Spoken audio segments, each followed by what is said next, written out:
பரிசுத்த யோவான் எழுதின சுவிசேஷ புஸ்தகம் 10ஆம் அதிகாரம் 28, 29 இந்த வசனங்களில் தான் உங்களோடு பேசும்படி ஆவியானவர் பாரப்படுத்துகிறார். யோவான் 10ஆம் அதிகாரம் 28, 29 நான் வாசிக்கிறேன், கவனிங்க. பைபிள் எடுத்துக்க வச்சிருக்கவங்க எடுத்துக்கோங்க. பக்கம் 142 புதிய ஏற்பாடில். நான் அவைகளுக்கு நித்திய ஜீவனை கொடுக்கிறேன், அவைகள் ஒரு காலம் கெட்டு போவதில்லை, ஒருவனும் அவைகளை என் கையிலிருந்து பறித்து கொள்வதும் இல்லை. அவைகளை எனக்கு தந்த என் பிதா எல்லோரிலும் பெரியவராக இருக்கிறார், அவைகளை என் பிதாவின் கையிலிருந்தும் பறித்து கொள்ள ஒருவனாலும் கூடாது. அடுத்த வசனத்தில் சொல்றாரு, நானும் பிதாவும் ஒன்றாய் இருக்கிறோம். அல்லேலூயா. ஆண்டவராகிய இயேசு கிறிஸ்துவை சொந்த இரட்சகராய் ஏற்றுக்கொள்ளுகிற தேவ பிள்ளைகள் இந்த உலகத்திலே கெட்டு போக மாட்டார்கள். அதுதான் இன்றைக்கு உங்களோடு பேசும்படி கர்த்தர் தந்த வார்த்தை. நீங்கள் கெட்டு போக மாட்டீர்கள், உங்களை யாரும் கெட்டு போக வைக்கவும் முடியாது. அப்படின்னா அர்த்தம் என்னன்னா, உங்களை யாரும் அழிக்கவே முடியாது. உங்களை யாரும் நான் என்ன பண்ணிடுறேன் பாரு அப்படின்னு வாய் சவடால் தான் பேச முடியுமே தவிர ஒன்றும் பண்ண முடியாது. நான் அடிக்கடி சொல்லுவேன், தலை மயிரை கூட என்ன சொல்லியிருக்கிறேன், புதுசாக வந்தவங்க ஒரு மாதிரி பார்க்குறீங்க, தலை மயிரை கூட தொட முடியாடா அப்படின்னு தெரியுமா? அது கெட்ட வார்த்தை இல்லை, உண்மை. இயேசுவே சொன்னார். என்ன சொன்னார்? லூக்கா 21 புதிதாக இருக்க உங்களுக்கு அந்த வசனத்தை காமிச்சிடும். அவர் டேனியல் பிரதர் மயிருன்ட்டாருன்றான். லூக்கா 21, 17, 18 வாசிங்க. லூக்கா 21ஆம் அதிகாரம். என் நாமத்து நிமித்தம் எல்லாராலும்ட்டார். அல்லேலூயா. நான் இவங்கெல்லாம் இப்படி பேசுவாங்க நினைக்கவே இல்லை, இவங்கெல்லாம் அப்படி சொல்லுவாங்க நினைக்கவே இல்லை, இவங்க அப்படி இருப்பான்னு நினைக்கல அப்படின்னு சொல்கிற யாராக இருந்தாலும் அவர் ஒரே வார்த்தை சொல்றார், என் நாமத்து நிமித்தம் எல்லாராலும் வகிக்கப்படுவீர்கள், ஆனாலும் உங்கள் தலை மயிரில் ஒன்றாகிலும். எங்க தலைமயிரே அழியாதுன்னா நம்ம எப்படிங்க அழிஞ்சு போவோம்? நல்ல கரங்களை தட்டி ஒரு நன்றி சொல்லுங்களேன் பார்க்கலாம். தலை மயிரை குறித்து என்னைக்கே நம்ம கவலைப்பட்டிருக்கோமா? தலை மயிரை என்னைக்கே நம்ம எண்ணி இருக்குமா? அதை எடுத்து விழுந்து போன மயிரை இழுத்து பார்த்துருக்குமா? ரொம்ப போச்சுன்னு என்னைக்கே சொல்லியிருக்குமா? தலை நிறையா முடி இருந்து எப்போ கழிஞ்சுன்னு எனக்கே தெரியாது. அது எப்போ கழிஞ்சுன்னே தெரியல, அது போயிடுச்சு. 9 பாருங்கள் எவ்வளோ முடி போகுது. என்னைக்காவது கவலைப்பட்டிருக்குமா? அப்போ இந்த தலை மயிர் நம்ம தெரியாமலே கழிந்து கீழே போகுது. ஆண்டவர் சொல்றார், அதை கூட நான் எண்ணி வச்சிருக்கிறேங்கிறார். அந்த தலை மயிரில் ஒன்றாகிலும் அழியாதுங்கிறார். அப்போ உங்களை அறியாமல் கழிந்து விழுகிற அந்த தலை மயிரை கூட என் தேவன் சித்தம் இல்லாமல் தரையில விழாது அப்படின்னா உங்க வாழ்க்கையில நல்லா புரிச்சுங்க, இயேசுவை சொந்த இரட்சகரை ஏற்றுக்கொண்டிருக்கிற உங்களுடைய வாழ்க்கையில அவருடைய பார்வையை மீறி ஒண்ணுமே நடக்காதுங்க. அதைத்தான் இன்றைக்கு உங்களோடு பேச போகிறேன். அப்ப இயேசு சொன்ன வார்த்தை, அவைகள் ஒரு காலம் கெட்டு போவதில்லை, அவைகளின் கைகளிலிருந்து ஒருவனும் பறித்து கொள்வதும் இல்லைன்னார். 2 காரியம். 1, உங்களை யாரும் அழிக்கவும் முடியாது. 2, உங்களை இயேசுவினிடத்திலிருந்து யாரும் பறித்து கொள்ளவும் முடியாது. என் கைகளிலிருந்து பறித்து கொள்வதும் இல்லைன்னா என்ன அர்த்தம்? உங்களை கையில் தூக்கி வச்சிருக்கிறேங்க, என்னுடைய பாதுகாப்பில் இருக்கிறீங்க. அதான் வேதத்தில் வசனம் உண்டு, உன்னை உள்ளங்கையில் வரைந்திருக்கிறேன். அல்லேலூயா. உள்ளங்கையில் வரைந்திருக்கிறேன்கிறார். இன்னும் சொல்லும் போது சொல்றார், ஏசாயா 41, 13, உன் வலது கையை பிடித்து நான் உனக்கு துணை நிற்கிறேன்கிறார். அப்போ அவருடைய கையிலிருந்து உங்களை ஒருவனும் பறிக்க முடியாது, நீங்கள் கெட்டு போவதில்லை, உங்களை ஒருவனும் அழிக்க முடியாது. அதை சொல்லிட்டு இன்னொன்று என்ன சொல்றாரு, அவைகளை எனக்கு தந்த என் பிதா, அவைகளை எனக்கு தந்த எவைகளை உங்களை இயேசுவின் கையில் கொடுத்தது பிதாவாகிய தேவன். நல்லா புரிஞ்சுக்கணும். உங்க விருப்பத்தின்படி நீங்க இயேசுவண்டை வரல, உங்க சுய சித்தத்தின்படி நீங்க இயேசுவண்டை வரல. உங்களை மீட்டெடுத்து உலகத்திலிருந்து பிரித்தெடுத்து இயேசுவின் கையில் கொடுத்தது பிதா. அப்ப இயேசுவின் கையில பிதா கொடுத்ததுனால அவர் சொல்றாரு, அவர் என் கையில தந்திருக்கிறதுனால, அவர் தந்திருக்கிறதுனால நான் உன்னை கைவிட மாட்டேன். நானா பிடிக்கல, இயேசு சொல்றாரு, நானா உன்னை பிடிக்கல, அவர் உன்னை என் கையில தந்திருக்கிறார். அப்ப அவர் என் கையில தந்திருக்கிறார்னா உன் லட்சணம் தெரிஞ்சும் உன்னை என் கையில தந்திருக்கிறார்னா புரிஞ்சவங்க. சில நேரத்தில் நம்மளாவே ஆண்டவர்கிட்ட தூர போயிடுவோம். எப்படி தூர போயிடுவோம்? இல்லை ஆண்டவர் நமக்கு ஒன்றும் செய்ய மாட்டார், அவர் எனக்கு நல்லா தெரியும், என்ன தெரியும். சில பாருங்கள், அந்த அப்பா அம்மாட்டையே பிள்ளைங்க வந்து நம்பிக்கை இழந்துருவாங்க. இல்லை, எங்கள் அப்பா என்ன செய்ய மாட்டார், எங்கள் அம்மா எனக்கு செய்யாது, ஏன்னா எங்கள் அம்மாவுக்கு என்னை பிடிக்காது, எங்கள் அப்பாவுக்கு என்ன பிடிக்காது. எதுக்கு பிடிக்காது? ஏதோ ஒரு விதத்தில் அவங்களுக்கு விரோதமாக ஏதோ ஒரு தப்பு பண்ணதுனால பிடிக்காது அப்படின்னு சொல்லி அவங்களாகவே தங்களை லூஸ் பண்ணிக்குவாங்க. பார்த்துருக்கீங்களா? நல்லா கவனிக்கிறீங்களா? ஆனால் இங்கே இயேசு சொல்கிறார், என்ன சொல்கிறாரு? உங்களை யாருன்னு அவருக்கு தெரியும். நீங்கள் யாருன்னு தெரிஞ்சும் உங்களை தூக்கி என் கையில் கொடுத்துருக்கிறார். அதுக்கு தான் சொன்னேன், லட்சணம் தெரிஞ்சும் கையில் கொடுத்துருக்கிறார். ஹல்லேலூயா. சில சொல்லுவாங்க தெரியுமா, உன் லட்சணம் தெரிஞ்சு தான் உன்னை கல்யாணம் பண்ணேன் அப்படிம்பாங்க தெரியுமா. ஹல்லேலூயா. உன் லட்சணம் தெரிஞ்சு தான் கல்யாணம் பண்ணேன், ரொம்ப ஆடாத போப்பா அப்படிம்பாங்க. அப்போ நம்மளை நல்லா தெரியும்.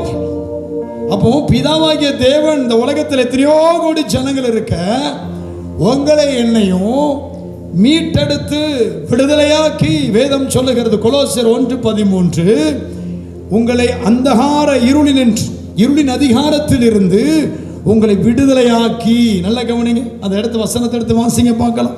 கொலோசியர் 1:13 எடுத்தவங்க வாசிங்க.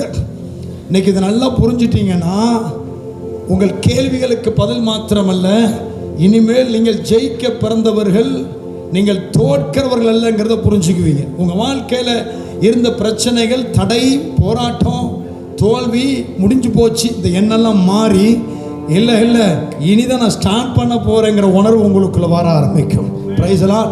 சரி, வாசிக்கலாம். கொலோசியர் 1:13, இருளின் அதிகாரத்தினின்று நம்மை விடுதலையாக்கி தமது அன்பின் குமாரனுடைய ராஜ்யத்துக்கு உட்படுத்தி இருக்கிற தேவன்.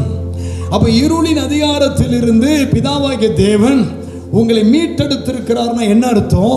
விடுதலையாக்கி இருக்கிறார். அப்படின்னா என்ன? பிசாசினுடைய ஆதிக்கத்திலிருந்து உங்களை விடுதலையாக்கி இருக்கிறார். அதைத்தான் எபிரேயர் புஸ்தகத்தை வாசிக்கும் போது, எபிரேயர் 2ஆம் அதிகாரம் 14-15 வசனங்களை வாசிக்கும் போது, அதனால் பிள்ளைகள் மாம்சத்தையும் இரத்தத்தையும் உடையவர்களாக இருக்கிறபடினாலே அவரும் அவர்களைப் போல மாம்சத்தையும் இரத்தத்தையும் உடையவரானார். மரணத்திற்கு அதிகாரியான பிசாசானவனை தமது மரணத்தினாலே அழிக்கும்படிக்கும் ஜீவ காலமெல்லாம் மரண பயத்தினாலே. நல்லா கவனிக்கிறீங்களா? இயேசு மரித்ததை எத்தனை பேர் நம்புறீங்க? இயேசு சிலுவையில் ஜீவனை கொடுத்த எத்தனை பேர் நம்புறீங்க? அப்போ இதை நம்புறீங்கன்னு சொன்னா இந்த வார்த்தை உங்க வாழ்க்கையில் நிறைவேறித்தானாக வேண்டும். அப்போ பிள்ளைகள் இரத்தத்தை மாம்சத்தை உடையவர்களாக இருக்கிறபடினாலே அவரும் அவர்களை போல இரத்தத்தை மாம்சத்தை உடையவரானார். இயேசு நமக்காக இரத்தத்தை மாம்சத்தை உடையவராக இந்த உலகத்திலே வந்தார். என்ன பண்ணாரு? மரணத்தின் அதிகாரியான பிசாசானவனை மரணத்தினாலே அழிக்கும்படிக்கும் ஜீவ காலமெல்லாம் மரண பயத்திற்குள்ளான யாவரை விடுதலை பண்ணும்படிக்கும். அப்படியானார். அப்ப எதற்காக இரத்தத்தை மாம்சத்தை உடையவராய் வந்தான்? உங்களை என்னையும் விடுதலை ஆக்குவதற்காக, உங்களை எண்ணி விடுதலை ஆக்குவதற்காக.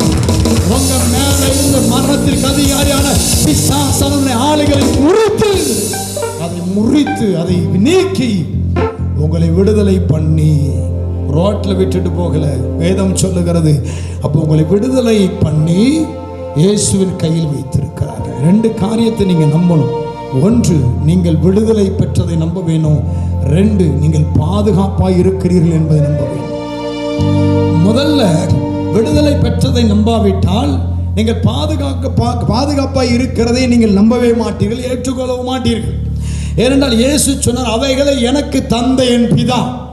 ஐயா, நானா இயேசுவண்ட வரல, அதை புரிஞ்சுக்க. நீங்களா சர்ச்சுக்கு போகல, உங்க விருப்பத்தினால போகல, யாரோ சொன்னதுனால வரல, கூப்பிட்டதுனால வந்தோம். சிலர் சொல்லுவாங்க, ஐயோ பாவனும் கூப்பிட்டதுக்காக இந்த கூட்டத்துக்கு போனால் ரொம்ப தான் பேசாரும்பாங்க. அல்லேலூயா. இப்படி சிலர் இருக்க தான் செய்கிறாங்க. கூப்பிட்டதுனால வரல, தேவன் உங்களை கொண்டு வந்தார். இன்னைக்கு இந்த இடத்துல தேவன் கொண்டு வந்தார். ஒருவேளை தொலைபேசியில் உங்கள் தகவல் கொடுத்ததுனால நீங்கள் வந்தீங்கன்னா இல்லை, தேவனுடைய பிள்ளைகளை உங்கள் இருதயத்தை தேவன் திருப்பாமல் நீங்கள் இடத்துல வந்து அமர முடியாது. அப்போ உங்கள் வாழ்க்கையில் என் ஆண்டவர் இடைப்பட்டு உங்களை சூஸ் பண்ணார். பல கோடி ஜனங்கள் இந்த உலகத்தில் இருக்கிறாங்க, எத்தனையோ ஜனங்கள் இருக்கிறாங்க. ஆனால் உங்களை இந்த இடத்துல அவர் கொண்டு வந்தார். அப்போ அவராலே நீங்கள் தெரிந்து கொள்ளப்பட்டு அவர் உங்களை விடுதலையாக்கி, அந்த விடுதலைங்கிற வார்த்தை தான் இன்னைக்கு கொஞ்சம் ஆழமாய் காண்பிக்க போறேன். அந்த விடுதலை எப்படி நமக்கு வந்தது?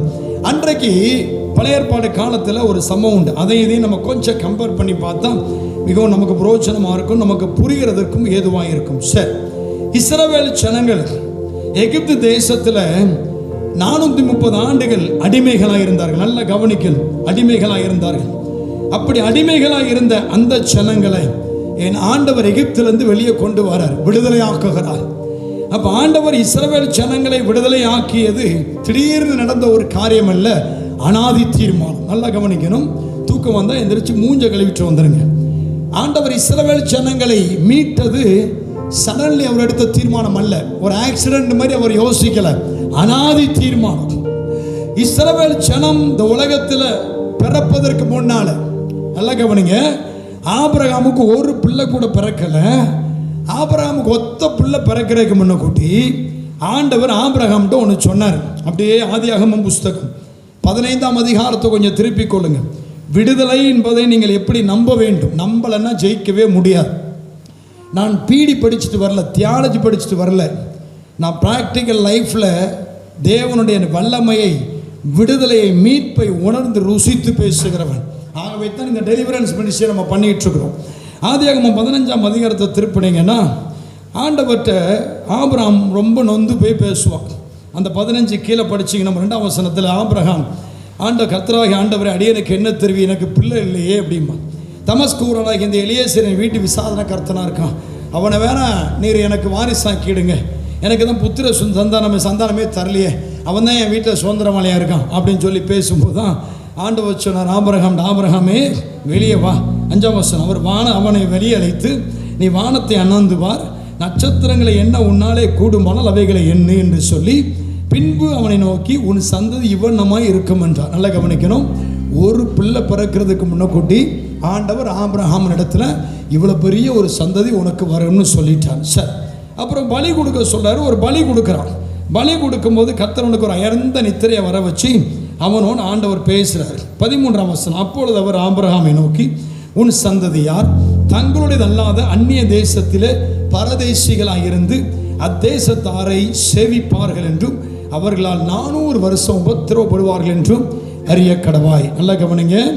ஒரு பிள்ளை பிறக்கலை ஆபிரகாமுக்கு. ஆனால் ஆபிரகாமை குறித்து ஆண்டவர் சொல்கிறாரு, உனக்கு ஒரு பிள்ளை பிறக்கும், பிள்ளைக்கு பிள்ளை பிறக்கும், பிள்ளைக்கு பிள்ளை பிறக்கும், பிள்ளைக்கு பிள்ளை பிறக்கும்ட்டு எங்கேயோ போயிட்டார். அப்போது 400 வருஷம் உன் சந்ததி அந்நிய தேசத்தில் அடிமைகளாக இருப்பாங்க, அவங்கள உபத்திரவப்படுவாங்க. அதற்கு பிறகு அந்த தேசத்திலிருந்து உங்களுடைய ஜனங்களை நான் மீட்டு கொண்டு வருவேன். 16ஆம் வசனம், 4ஆம் தலைமுறையில் அவர்களை இவ்விடத்திற்கு திரும்ப வருவார்கள். நீ நிற்கிற இந்த இடத்துக்கு தான் திரும்ப வருவாங்க. நல்லா கவனிக்கிறீங்களா? ஆபிரகாம் எந்த பூமியில் நிற்கிறானோ அந்த பூமிக்கு ஒரு பெரிய சந்ததியை உருவாகி பல 100 ஆண்டுகளுக்கு பிறகு அந்த கூட்டம் மீண்டும் நிற்கிற இடத்துக்கு வரும்பா அப்படின்னு சொல்கிறார்.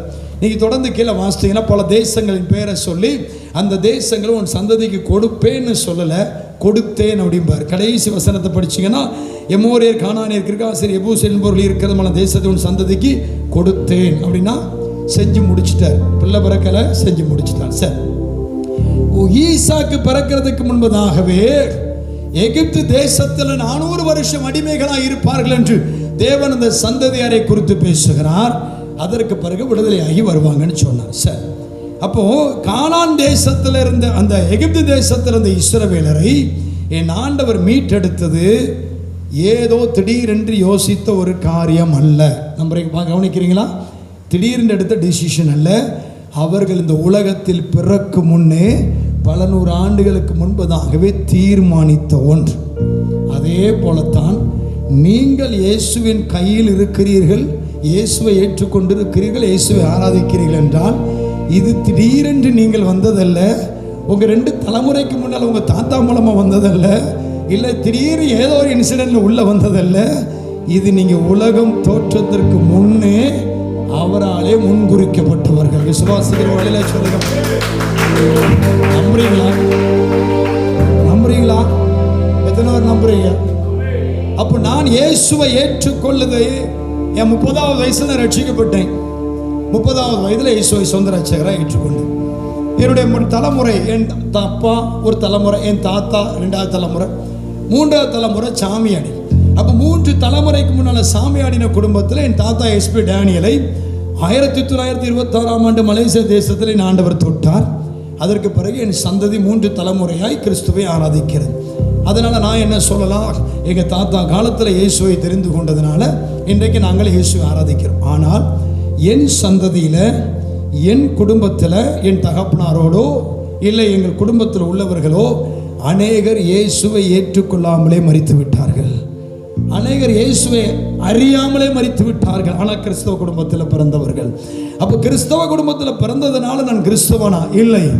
நீங்கள் இயேசுவை என்னைக்கு உங்கள் இருதயத்தில் கொஞ்சம் நம்ப ஆரம்பிச்சிட்டிங்களோ, கொஞ்சம், நிறையா கூட வேண்டாம், கொஞ்சம் நம்ப ஆரம்பிச்சிட்டாலும் நீங்கள் இயேசுவின் கையில் இருக்கிறீர்கள். அவர் கையில் இல்லாமல் ஒருத்தரும் அவரை நம்ப முடியாது. நல்ல கவனிங்க. அப்போ நீங்கள் விடுதலை ஆக்கப்பட்டிருக்கிறீர்கள். இந்த விடுதலை உங்கள் முயற்சினால் வந்ததல்ல, உங்கள் சொந்தக்காரங்க முயற்சினால் வந்ததல்ல. இது தேவனுடைய அநாதி தீர்மானம். அதுதான் ரோமாபுரியருக்கு பவுல் எழுதும்போது ரோமர் 8:29-30 சொல்லுவார், தம்முடைய குமாரன் அநேக சகோதரருக்குள்ளே முதற் பேரானவராக இருக்கும்படி தேவன் அவர்களை முன்னறிந்தாரோ அவர்களை தம்முடைய குமாரனுடைய சாயலுக்கு ஒப்பாய் இருப்பதற்கு முன்குறித்திருக்கிறார். எவர்களை முன்குறித்தாரோ அவர்களை அழைத்தும் இருக்கிறார். எவர்களை அழைத்தாரோ அவர்களை நீதிமான்கள் ஆக்கியும் இருக்கிறார். எவர்களை நீதிமான்கள் ஆக்கினாரோ அவர்களை மகிமைப்படுத்தியும் இருக்கிறார். எத்தனை பேர் விசுவாசிக்கிறீங்க? அப்ப இஸ்ரவேல் ஜனங்கள் கானான் தேசத்திற்கு கொண்டு போகிறதற்கு எகிப்திலிருந்து விடுதலையாக்கப்பட்ட அந்த வரலாறை நாம் படிக்கும் போது அந்த இஸ்ரவேல் ஜனங்கள் கூக்குரலிட்டார்கள். தேவ சமூகத்துக்கு சத்தம் எட்டிட்டுங்கிறதுலேருந்து நம்ம அறிஞ்சிருப்போம். ஆனா இஸ்ரவேலர் கானானுக்குள் 70 பேராய் போகிறதற்கு முன்பதாகவே கர்த்தர் அன்னைக்கே சொல்லிட்டார், ஆபிரகாமே உன் சந்ததி இந்த வானத்து நட்சத்திரங்களைப் போல பெருக பண்ணுவேன். உன்னுடைய சந்ததியார் 400 ஆண்டுகள் அந்நிய தேசத்தில் இருப்பார்கள், அவர்கள் நான் விடுவிப்பேன். அப்போ பல 100 ஆண்டுகளுக்கு முன்பதாகவே இஸ்ரவேலரின் விடுதலையை தீர்மானித்தவர் நீங்கள் பிறக்கும் முன்னே உங்கள் விடுதலையை தீர்மானித்திருக்கிறார். ஆனா நம்ம என்ன நினைக்கிறோம்? ஆண்டவர் விடுதலை ஆக்கி இருக்கிறாரா இல்லையா? அல்லேலூயா. அந்த சந்தேகம் உங்க வாழ்க்கையில் இருக்கிறவரை விளங்கவே மாட்டீங்க. அல்லேலூயா. உருப்படவே மாட்டீங்க. அந்த சந்தேகம் இருக்கிறவரை வாழ்க்கையில் முன்னேறவே முடியாது. இந்த சந்தேகத்தை கொண்டு வர்றது பிசாசு. அந்த சந்தேகத்தை கொண்டு வர்றது பேய். என்ன பேய்? அதுக்காக என்ன பேய்? என்ன சந்தேகம் சொல்லுங்க. நான் விடுதலை ஆக்கப்பட்டிருக்கேனா? நான் ரட்சிக்கப்பட்டிருக்கேனா? ஆண்டவனை மீட்டெடுத்திருக்கிறாரா? ஏமல் அன்பு வச்சிருக்கிறாரா? என்னை தெரிந்து கொண்டிருக்கிறாரா? என் அன்பு தேவனுடைய பிள்ளைகள், இந்த சந்தேகம் வர வேண்டியதே இல்லை.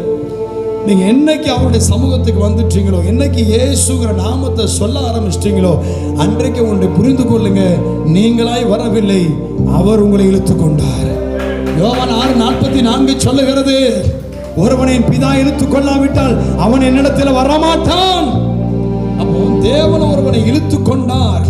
அப்போ இன்றைக்கு நீங்கள் இயேசுவை சொந்த இரட்சகராய் ஏற்றுக்கொண்டிருக்கிறீர்கள் என்று உங்களுக்கு இதயத்துக்குள் ஒரு நம்பிக்கை இருக்குமானால் ஒன்றை புரிந்து கொள்ளுங்கள், நான் கிறிஸ்துவின் கையில் இருக்கிறேன். அந்த நம்பிக்கை உங்களுக்கு இருக்கணும். அப்போ கிறிஸ்துவின் கையில் இருக்கிற அந்த ஜனங்களுடைய பாதுகாப்பு என்ன, அதோடைய பாதுகாப்புடைய வலிமை என்னங்கிறத நாம் யாத்திராகமத்தில் பார்த்தா தெரிஞ்சிடும். இஸ்ரவேல் ஜனங்களை 430 ஆண்டுகள் கழித்து ஆண்டவர் விடுதலையாக்குறார். விடுதலையாக்கும் போது ஆண்டவர் மோசேயை அனுப்புகிறார். அந்த தேசத்துக்குள்ள மோசேயை அனுப்பி இந்த இஸ்ரவேல் ஜனங்களை வெளியே கொண்டு வர அவர் பிளான் பண்றார். நல்லா கவனிங்க. அப்போ இந்த ஜனங்களை குறித்ததான மனநிலையை தேவன் அறிவார். இஸ்ரவேல் ஜனங்களுடைய மனநிலை எப்படி இருந்ததுன்னா, அவர்களுக்கு தெய்வம்னே தெரியாது, ஏகோவா தேவன் யாருன்னே தெரியாது. ஏன் அப்படின்னா அவர்கள் ஏகோவா தேவனை அறியவில்லை. ஆனால் சொல்லி கேள்விப்பட்டிருக்கிறாங்க. ஒரு 3-4 தலைமுறைக்கு முன்பதாக யோசேப் என்கிற ஒரு மனிதன், அவன் இந்த தேசத்திற்கு கொண்டு வரப்பட்டான். அந்த யோசேப்பை தேவன் உயர்த்தினார். யோசேப்பின் தேவன் அவனை உயர்த்தினார். யோசேப்பின் தகப்பன் யாக்கோப், யாக்கோபின் தகப்பன் ஈசாக்கின் தகப்பன் ஆபிரகாம். அப்ப ஆபிரகாமின் தேவன், ஈசாக்கின் தேவன், யாக்கோபின் தேவன். இதை கேள்விப்பட்டிருக்கிறார்கள். யோசேப்புக்கு பிறகு 3-4 தலைமுறை கடிந்து போயிடுச்சு. இப்போ நல்ல கவனிங்க, இந்த ஜெனரேஷன்லேயே அடுத்த வர்ற வாலிப பிள்ளைங்கள்ட்ட இயேசுவை கிறிஸ்துவை குறித்து ஒரு மனுஷன் உட்காந்து பேச ஆரம்பிச்சான்னா ஜீரோ நாலேஜுங்க, ஒன்றுமே தெரியாதுங்க. அல்லேலூயா. இயேசுவை குறித்து கேட்க ஆரம்பிச்சா அன்னைக்கு இந்த நாள் அறிவு இல்லைங்க. அப்போ இத்தனை பிரசங்கங்கள், இத்தனை செய்திகள், இத்தனை தொலைக்காட்சி, யூடியூப், ஃபேஸ்புக், எவ்வளவோ காரியங்கள் வந்தாலும் இன்னைக்கு இப்போ இருக்க ஜெனரேஷனுக்கு இயேசுவை பற்றி தெரியலன்னா அத்தனை தலைமுறையாய் டிவி கிடையாது, மீடியா கிடையாது, கூட்டங்கள் கிடையாது, யாரோ ஒரு யோசேப்பு வந்தான், 70 பேராய் தேசத்துக்குள் வந்தார்கள், பழகி பெருகினார்கள், பல லட்சம் ஜனங்கள் இருக்கிறார்கள். அப்போ அவர்களுக்கு நமக்கும் ஒரு தேவன் உண்டுன்னு சொல்லுவாங்க. ஆனால் அந்த தேவன் எப்படிப்பட்டவர் என்று தெரியாது. கவனிக்கிறீங்களா? எப்படிப்பட்டவர் என்று தெரியாது. அவர்களுக்கு தெரிந்த வல்லமை உள்ள ஒரு தெய்வம் என்றால் எகிப்தியரின் தெய்வம் மாத்திரம்தான். எகிப்தியரின் தெய்வம் கன்றுக்குட்டி தான். எகிப்தின் மந்திரவாதிகள் பலசாலிகள், எகிப்தில் இருக்கிற குறி சொல்றவர்கள் பராக்கிரமசாலிகள், எகிப்தில் இருக்கிற மனிதர்கள் தான் அவர்களுக்கு மிகவும் பலம் உள்ளவர்கள். அப்ப அந்த ஜனங்களுக்கு தெரிந்தது என்ன? எகிப்தின் தெய்வம் கன்றுக்குட்டி, அதுதான் பெரிய தெய்வம். அடுத்தது எகிப்தின் மந்திரவாதிகள் பயங்கரமானவர்கள், அது உங்களுக்கு தெரியும். எகிப்தியரை தெரியும், தெய்வத்தை தெரியாது. தெய்வ பிள்ளைகளை, அப்படிப்பட்ட அந்த ஜனங்களை என் ஆண்டவர் எகிப்திலிருந்து விடுதலையாக்கி வெளியே கொண்டு வருவதற்கு முன்பதாகவே எகிப்தியரின் தெய்வங்களும் ஒன்றுமில்லை, எகிப்தியரின் மந்திரவாதியும் ஒன்றுமில்லை, எகிப்தியரின் பிரபுக்களும் ஒன்றுமில்லை என்பதை என் தேவன் அந்த தேசத்திலே நிரூபித்து காண்பித்து வெளியே கொண்டு வந்தார். கைகளை தட்டி தேவனை மகிமைப்படுத்தும். நிரூபித்து காண்பித்து கொண்டு வந்தார். எப்படி? மந்திரவாதிகளை குறித்து பயந்திருந்த அந்த இஸ்ரவேல் ஜனங்களுக்கு முன்பதாக மோசே கோல போடுறான், பாம்பாய் மாறுகிறது. மந்திரவாதிகளும் கோல போடுறாங்க. ஆனால் மந்திரவாதிகளின் அத்தனை கோல் பாம்பா மாறுச்சு. மோசே போட்ட கோல், ஆரோன் போட்ட கோல் பாம்பாய் மாறியது. அந்த கோல் அத்தனை மந்திரவாதி கோலையும் விழுங்கிடுச்சு. நல்லா கவனிக்கிறீங்களா? அப்ப ஆண்டவர் வெளியே கொண்டு வரதுக்கு முன்பதாகவே எகிப்து தேசத்தில் இருந்த பலமுள்ள மனிதன் என்று சொன்னால் மந்திரவாதி, அந்த மந்திரவாதியை ஒண்ணும் இல்லைங்கிறது நிரூபித்தார். அந்த தேசத்தில் அநேக அற்புதங்களை செய்த போது ஒரு வசனம் சொல்லுகிறது, மந்திரவாதிகள் மோசைக்கு முன்னால் நிற்க முடியல. யாத்ராகம் புஸ்தகம் 9ஆம் அதிகாரம் 11ஆம் வசனத்தை வாசித்தால், அந்த கொப்பளங்கள் மந்திரவாதிகள் மேலும் எகிப்தியர் எல்லோர் மேலும் உண்டானதினால் அந்த கொப்பளங்கள் நிமித்த மந்திரவாதிகளும் மோசைக்கு முன்பாக நிற்கக்கூடாது இருந்தது. நல்லா கவனிக்கிறீங்களா? மந்திரவாதிகளை தெரிச்சு ஓட வச்சார். தேசத்தில் இருக்கிற தெய்வங்கள், எகிப்தின் தெய்வங்கள் இந்த எகிப்தியரை காப்பாற்ற முடியல. கடைசியாக இஸ்ரவேல் ஜனங்களை வெளியே கொண்டு வரதுக்கு முன்பதாக எகிப்தில் இருக்கிற தலைச்சன்கள், குடும்பத்தில் இருக்கிற மூத்த பிள்ளைகளை எல்லாம் கொன்று போட்டு விட்டார். குடி அடிமை வீட்டில் இருந்து அரசாளுகிற மன்னன் வீட்டில் வரை இருக்கிற எல்லார் வீட்டில் இருக்கிற மூத்த குடிமக்களை கொன்று போட்டார். அப்போ எகிப்தின் தெய்வம் ஒன்றும் இல்லை, எகிப்தோட மந்திரவாதி ஒன்றும் இல்லை, இதான் தான் உன் தேவன், நான் தான் உன் தேவன். ஆண்டவர் தம்முடைய வல்லமை வெளிப்படுத்தி நிரூபித்து இஸ்ரவேல் ஜனங்களை எகிப்திலிருந்து வெளியே கொண்டு வந்தார். அவர்கள் வெளியே கொண்டு வரும்போது அந்த ஜனங்களை என்ன சொல்லி அழைச்சார் தெரியுமா? யாத்ராகம் புஸ்தகம் 12ஆம் அதிகாரம் 40-41 வாசிக்கும் போது பக்கம் 85, இஸ்ரவேல் புத்திரர் எகிப்தில் குடியிருந்த காலம் 430 வருஷம். 430 வருஷம் முடிந்த அன்றைய தினமே கர்த்தருடைய சேனைகள் எல்லாம், நல்லா கவனிக்கிறீங்களா? கர்த்தரே யாருன்னு தெரியாம இருந்த இஸ்ரவேல் ஜனங்களை, தேவனுடைய மகிமை வல்லமையும் தெரியாம இருந்த இஸ்ரவேல் ஜனங்களை ஆண்டவர் எகிப்திலிருந்து வெளியே கொண்டு வரும்போது அந்த ஜனங்களுக்கு அவர் போட்ட பெயர் என்ன தெரியுமா? கர்த்தருடைய சேனை. கர்த்தருடைய சேனைனா என்ன தெரியுமா? கர்த்தருடைய யுத்த புருஷர்கள் என்ற அர்த்தம்.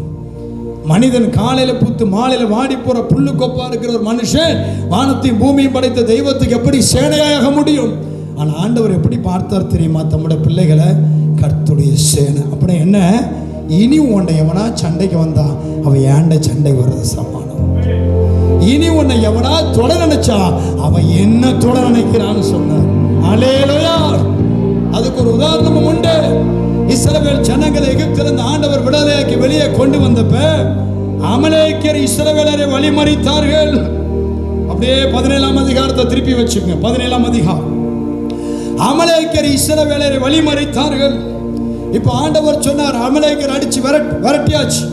நீங்க படிச்சிருப்பீங்க, மோசே கோலை தூக்கும் போது இஸ்ரவேலர் மேற்கொண்டார்கள். மோசே கை சோர்ந்து போய் கீழே இறக்கும் போது அமலேக்கியர் மேற்கொண்டார்கள் படிச்சிருப்பீங்க. ஆரோனும் ஊரும் போய் தாங்கி பிடித்தார்கள் படிச்சிருப்பீங்க. ஆகவே ஊழியத்தை தாங்கி பிடிக்க வேண்டும் என்று பிரசங்கள்லாம் கேட்டிருப்பீங்க. ஆகவே நீங்கள் கொடுத்து தாங்க வேண்டுங்கிற பிரசங்கள்லாம் கேட்டிருப்பீங்க. ரொம்ப நல்லது. அந்த இடத்துல மோசே கோலை உயர்த்தின போது அமலேக்கியர் ஓடினார்கள். சரி, இப்போ அமலேக்கியரை விரட்டியாச்சுங்க, ஜெயிச்சாச்சு. யுத்தத்தில் அவள் அடிச்சு விரட்டியாச்சு. விரட்டினதுக்கு அப்புறம் ஆண்டவர் என்ன சொன்னார் தெரியுமா?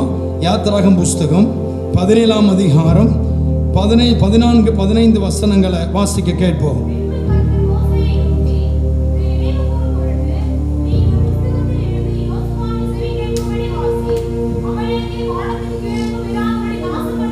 நல்லா கவனிக்கிறீங்களா? சண்டைக்கு வந்தால் அடித்து விரட்டியாச்சு. சண்டைக்கு வந்தா ஹலோ ஏசுநாதர் ஆராதிச்சும் பிரச்சனைன்னு சொல்கிறவங்களுக்கு தான் பிரசங்கம் பண்ணிகிட்ருக்கேன். ஏசுநாதர் ஆராதிச்சும் இயேசுதான் என் தெய்வம், இயேசுதான் என் கடவுளியா அப்படின்னு சொல்லிட்டோம் நொறுங்கி போய் இருக்கிறவங்களுக்கு தான் பிரசங்கம் பண்ணிட்டுருக்கேன். நல்லா கவனிங்க, விடுதலையோட பவரை சொல்கிறேன். விடுதலையோட பவர், நீங்கள் விடுதலை ஆக்கப்பட்டிருக்கிறதை முதலாவது நம்பாவிட்டால் நீங்கள் கெட்டு போவதில்லை என்று என் ஆண்டவர் வாக்கு பண்ணினதை நீங்கள் நம்ப மாட்டீர்கள். அப்போ இஸ்ரவேல் ஜனங்களை விடுதலையாக்கி கொண்டு வர அமலேக்கர் அடிச்சு விரட்டியாச்சியா, விட்டுருக்கலாம்ல. அவர் வெளியே வரும்போது என்ன பேர் போட்டாரு? இஸ்ரவேலருக்கு கர்த்தருடைய சேனை. இப்போ அவருக்கு என்ன கோவம்னா, இந்த பயம் வந்து மறைச்சிட்டான். யாரை மறைச்சிட்டான்? ஏன் ஜனத்தை மறைச்சிட்டான், ஏன் சேனையை மறைச்சிட்டான். அவ்வளோ வைராக்கியம் இருக்கு. அப்போ விரட்டி விட்டு கூலாக இருக்கலாம். ரைட், ஓகே, ஓடிட்டான். மோசே கேரியன் போயிருக்கலாம். இல்லை, ஆக்ரோஷம் தாங்க முடியாமல் பேசுறாரு. பின்பு கர்த்தர் மோசே நோக்கி, இதை நினைவு கூறும் பொருட்டு நீ ஒரு புஸ்தகத்தில் எழுதி யோசுவாவின் செவி கேட்கும்படி வாசி, அமலேக்கை வானத்தின் கீழங்கு விராதபடி நாசம் பண்ணுவேன். அவனுக்கிறீங்களா? விரட்டி விட்ட பிறக்கூட ஆத்திரம் தீரலங்க அவருக்கு. அடிச்சு விரட்டின பிறக்கூட ஆத்திரம் தீரல. எப்படி என் பிள்ளைய தொட்டான், எப்படி என் சேனையை தொட்டான். என் சேனையை ஒருத்த எதிர்த்து நிக்கிறதுக்கு தைரியம் வந்துட்டுனா இனிய வந்து உலகத்தில் இருக்கக்கூடாது. என்ன டிசிஷன் எடுக்கிறார் பார்த்தீங்களா? அதுக்கு என்ன காரணம்? 15ஆம் வசனம் 16ஆம் வசனம், அமலேக்கின் கை கர்த்தருடைய சிங்காசனத்துக்கு விரோதமாக இருந்தபடியால்.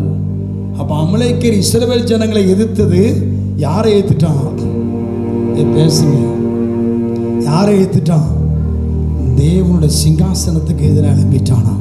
அப்போ எந்த அளவுக்கு அந்த ஜனங்கள் மேலே அவர் கேர் எடுத்திருப்பாருன்னு பாருங்க. அப்போ அப்படி இந்த ஜனங்களை மீட்டெடுத்து அவர்களை கானானில் கொண்டு சேர்த்தார். உங்களையும் என்னையும் எப்படி மீட்டெடுத்தார் தெரியுமா? சொந்த குமாரனை கிருபாதர பலியாக கொடுத்து அந்த பரிசுத்த இரத்தத்தை சிந்தி அந்த இரத்தத்தினால பாவங்களெல்லாம் கழுவி உங்களை தனக்கென்று தூக்கி எடுத்து இயேசுவின் கையில் கொடுத்தார். அன்றைக்கு இஸ்ரவேல் ஜனங்களை வெளியே கொண்டு வரும்போது தேவன் யார் என்கிறதை இஸ்ரவேல் ஜனங்கள் அறியணுங்கிறதுக்காக எகிப்து தேசத்தில் தம்முடைய வல்லமையை விளங்க பண்ணினது போல இன்றைக்கும் இயேசு கிறிஸ்து இந்த உலகத்தில் உங்களுக்காய் எனக்காய் மரிக்கிறதுக்கு முன்பதாகவே அவர் மனிதனா உலாவின நாட்கள்ல உனக்காய் மரிக்க போகிற இயேசு யார் என்பதை புரிந்து கொள் என்று அவருடைய மகிமைய வல்லமைய அன்றைக்கு ஜனங்கள் காணும்படி அவர் செய்ததை நீங்கள் அறிந்திருக்கிறீர்கள். மரித்து போன மனிதனை உயிரோடு எழுப்பினார். மரித்த லாசருவை 4 நாள் கழித்து உயிரோடு எழுப்பினார். வியாதியை சுகமாக்கினார். பிசாசுகளை துரத்தினார். பிறவிக்குள்ள கண்களை திறந்தார். சப்பானை நடக்க பண்ணினார். எத்தனையோ அற்புதங்களை செய்தார். அப்ப இந்த உலகத்தில் அவர் நமக்காய் மரிக்கிறதுக்கு முன்பதாக இந்த உலகத்தில் மனிதனாய் பிறந்தவர் மனிதன் அல்ல, அவர் தேவ குமாரன். இயேசு என்றாலே தேவன் நம்மோடு இருக்கிறார். இயேசு என்றாலே தேவன் மாம்சத்தில் வெளிப்பட்டார் என்று ஒவ்வொரு அறிந்து கொள்ளணுங்கிறதுக்காக அந்த இயேசு இந்த உலகத்தில் மரிக்கும் முன்பதாகவே தம்முடைய மகிமையை வெளிப்படுத்தினார். அந்த மகிமையை ஏன் இன்றைக்கு வேதம் எழுதி வைத்திருக்கிறது? நீங்களும் நானும் இயேசுன்னு சொன்னா நம்பணும். இந்த இயேசு வல்லமை உள்ளவர். ஆமென். வேதம் சொல்லுகிறது ஏசாயா 9:6, அவர் நாமம் அதிசயமானவர், ஆலோசனை கர்த்தா, வல்லமை உள்ள தேவன், நித்திய பிதா, சமாதான பிரபு, 5 நாமங்களை உடைய இயேசு. Praise the Lord. அப்போ இந்த ஆண்டவராய் இயேசு இந்த உலகத்தில் உங்களுக்காக எனக்காய் சிலுவையில் மரித்து பரிசுத்த இரத்தத்தை சிந்தினார். வேதம் சொல்லுகிறது இயேசு கிறிஸ்துவின் இரத்தம் சகல பாவங்களையும் நீக்கி நம்மை சுத்திகரிக்கும். அந்த பரிசுத்த இரத்தம் இந்த உலகத்தில் நீங்கள் பிறக்கும் முன்னே உங்களுக்காய் சிந்தப்பட்டது. அப்ப உங்களுக்காய் இந்த சிந்தப்பட்ட இரத்தத்தோட வேல்யூ எவ்வளவு நாள் இருக்கும்? நீங்கள் என்னைக்கு இயேசுவை சொந்த இரட்சகரை ஏற்றுக்கொண்டீர்களோ அது வரைக்கும் அந்த இரத்தத்தோட வேல்யூ இருக்குமா? இல்லை. நீங்கள் இந்த உலகத்தில் பிறந்து மரிக்க மட்டும் இந்த இரத்தத்தோட வேல்யூ இருக்கும். சிலருக்கு என்ன தெரியுமா? ஐயா, நான் 25 வயசுல இயேசுவை ஏற்றுக்கொண்டையா, 25 வயசு வரை இயேசுவின் ரத்தம் எனக்கு கிரியை செஞ்சது, என் பாவத்தை கழுவிட்டு. 25க்கு அப்புறம் இன்னைக்கு வயசு 50யா, 25 வருஷமா அந்த ரத்தம் எனக்கு கிரியை செய்யலையா? இன்னைக்கு மனிதனுடைய மனநிலை அப்படி அல்ல. இந்த உலகத்தில் நீங்கள் பிறக்கும் முன்னே சிந்தின ரத்தம் உங்கள் ஆத்மாவை மீட்டுட்டுனா என்ன அர்த்தம் தெரியுமா? நீங்கள் மரிக்கும் வரை உள்ள காலத்தை மொத்தமாக சேர்த்த மீட்டெடுத்திருக்கு. ஹலோ, இருக்கீங்களா? சிலருக்கு மீட் பண்ண என்ன நினைச்சிட்டு இருக்காங்க தெரியுமா? இப்போ நான் 30ஆவது ரட்சிக்கப்பட்டேன், அப்போ 30வது வயதில் ரட்சிக்கப்பட்டேன் என்றால் அந்த 30வது வயதில் மீட்டெடுத்துட்டாரு. இனி 70 வருஷம் உயிரோட உலகத்தில் இருக்க போறேனா, இந்த 70 வருஷம் டேனியல் அது வாம்பாடு இல்லை. நான் உயிரோடு இருக்கிற நாள் மட்டும் அவர் இரத்தத்தின் வல்லமை மூடி அன்றைக்கு மீட்டெடுத்து. இன்னைக்கு பிசாசு அநேகரை வஞ்சிக்கிறதுக்கு காரணம் என்ன தெரியுமா? மீட்கப்பட்ட பிறகும் நாம் தடுமாறும் போதெல்லாம், தடுக்கி விழும் போதெல்லாம் பிசாசு சொல்லுவான், ரத்தம் நீ ரட்சிக்கப்பட்ட நாளோட முடிஞ்சு போச்சு, ரத்தம் நீ மீட்கப்பட்ட நாளோட முடிஞ்சு போச்சு, இனி இந்த ரத்தம் உனக்கு சிந்தப்பட்ட வல்லமை வெளியே வராது அப்படிமா. நீங்க ஒன்னே ஒன்று சொல்லுங்க, நான் உலகத்துல என் ஜீவன் போகிற செகண்ட் மட்டும் அந்த ரத்தம் என்னை கழுவி கொண்டே இருக்கும். அந்த ரத்தம் என்னை பரிசுத்தப்படுத்தும், அந்த ரத்தம் என்னை தூக்கி நிறுத்தும். இந்த நம்பிக்கையை தான் நம்ம சொல்றோம். இந்த நம்பிக்கை இழந்துட்டீங்க, முடிஞ்சு போச்சு, அவிசுவாசி கேட்டகரியில் வந்துருவீங்க. பிரைஸ் எல்லாம். அப்போ நாம் பிறக்கிறதுக்கு முன்பதாகவே மீட்கப்பட்டு விட்டீர்கள். என்ன அர்த்தம்? மீட்கப்பட்டீங்கன்னு என்ன அர்த்தம்? நீங்கள் இயேசுவின் கையில் கொடுக்கப்பட்டீங்க. அப்போ பிறக்கிறதுக்கு முன்னக்கூட்டியே நீங்கள் இயேசுவின் கையில் கொடுக்கப்பட்டு விட்டீர்களானால் பிறந்த பிறகு நீங்கள் ஜம்பனின்னு வெளியே வந்தாலும் முடியாதுங்க. அல்லேலூயா. அப்போ இஸ்ரவேல் ஜனங்கள் ஆண்டவர் எப்படி கானானுக்கு கொண்டு வந்து சேர்த்தாரோ அதே போல உங்களை பரலோக ராஜ்யத்துக்கு கொண்டு போய் சேர்க்க மட்டும் உங்களை கைவிடவே மாட்டார், உங்களை கைவிடவே மாட்டார். நாம தான் கையை பிடிச்சி அத்துட்டு வெளியே ஓடும். அல்லேலூயா. நம்ம தான் பிடிங்கிட்டு வெளியே ஓடுறோம், ஆனாலும் துரத்தி துரத்தி பிடிக்கிறேன் ஆண்டவர் பெரியவர். பிரைஸ் எல்லாம். நம்புறீங்களா? அப்போ நாம் விடுதலையாக்கப்பட்டிருக்கிறோம்.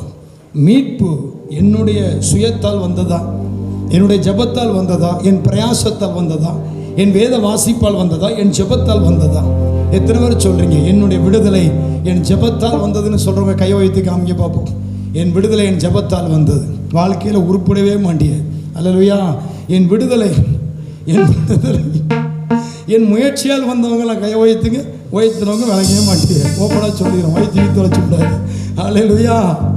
உங்கள் மீட்பு, உங்கள் விடுதலை உங்கள் ஜெபத்தால் வரல, உங்கள் ஊழியக்காரன் ஜெபத்தால் வரல, உங்கள் சொந்தக்காரன் ஜெபத்தால் வரல, உங்கள் பிரயாசத்தால் வரல, அது தேவனால் வந்தது. அது தேவனால் வந்தது.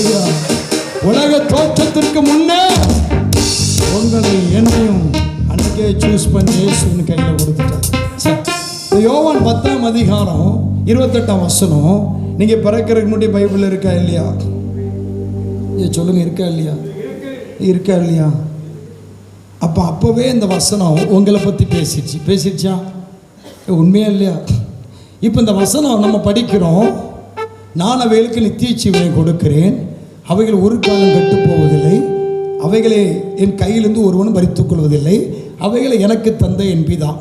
நீங்கள் பிறந்த பிறகு இயேசுவின் கையில் பிதாவால் கொடுக்கப்பட்டீர்களா, இல்லை பிறக்கு முன்னே நீங்கள் இயேசுவின் கையில் கொடுக்கப்பட்டீர்களா? ரெண்டே கேள்வி. நீங்கள் பிறந்த பிறகு, நீங்கள் இயேசுவை சொந்த இரட்சகரை ஏற்றுக்கொண்ட பிறகு நீங்கள் இயேசுவின் கையில் கொடுக்கப்பட்டீர்களா, இல்லை இந்த உலகத்தில் பிறக்கும் முன்பே அவர் கையில் கொடுக்கப்பட்டீர்களா? நான் இயேசுவை ஏற்றுக்கொண்ட பிறகு தான் நான் இயேசுவின் கையில் கொடுக்கப்பட்டேன்னு சொன்னவங்க மாத்திரம் கை வைத்துங்க. உஷாரா இருக்கீல, விளங்க மாட்டேன்னு சொல்லியிருக்கணும். அல்லேலூயா. அளவு இருக்கிறீங்களா? அப்போ நீங்கள் உலகத்தில் பிறக்கு முன்னே சொல்லுங்க, பிறக்கு முன்னே பக்கத்தில் கைப்பிடிச்சு, உலகத்தில் பிறக்கு முன்னே அப்பவே ஒன்று இயேசு அப்போ பக்கத்தில் கைப்பிடிச்சு, இன்னைக்கு வரை நீ உயிரோடு இருக்க, இன்னைக்கு வரை நீ அழிஞ்சு போகல, இன்னைக்கு வரை நீ கெட்டு போகல, இனிமேல் நீ கெட்டு போக மாட்டேன், இனிமேல் அழிஞ்சு போக மாட்டேன். ஐயா, என் வாழ்க்கையில் ஒரு காரியத்தை நான் முயற்சி பண்ணுறேன், பிரயாசப்படுறேன், அது நான் செய்யணும்னு நினைக்கிறேன், ஆனால் தோல்வியில் முடியுது. ஐயா, ஒரு காரியத்தை நான் வாஞ்சிக்கிறேன், அது எப்படியாயிலும் அதை சுதந்திரிச்சு நான் சாதிக்கணும்னு நினைக்க ஏதோ ஒன்று பிளான் பண்ணுறேன், அது தோல்வியில் முடியுது. நல்லா கவனிங்க, உங்கள் வாழ்க்கை பயணத்தில் இதுவரை நீங்கள் எடுத்த முயற்சியெல்லாம் தோல்விங்க, நீங்கள் பட்ட பிரயாசம்லாம் தோல்விங்க, இனி வாய்ப்பே இல்லை அப்படிங்கிற அளவுக்கு ஏதோ நடந்துச்சுங்க. இதை வச்சு நம்ம என்ன பண்ணுறோம், என் லைஃப்பில் நான் எதிர்பார்த்த காரியம் நடக்கலை, கிடைக்கல, முடிஞ்சு போச்சு, இனி ஒன்றுமே இல்லை. இந்த எண்ணம் உங்களுடையதில்லை, இது பிசாசுடையது. நல்லா கவனிக்கணும். இதுவரை உங்க வாழ்க்கையில் நடந்த எந்த காரியமானாலும் அது தோற்று போயிட்டு நீ நடக்காது, சாத்தியம் இல்லைங்க என்ன உங்களுக்குள்ள இருந்தாலும் இது தேவனுடைய சித்தம் இல்லை, திட்டம் இல்லை. நீங்க தோல்வி அடைஞ்சது தேவனுடைய காரியம் இல்லை. நீங்க ஒரு காரியத்தை இழந்து போயிட்டீங்க, தேவனுடைய காரியம் இல்லை.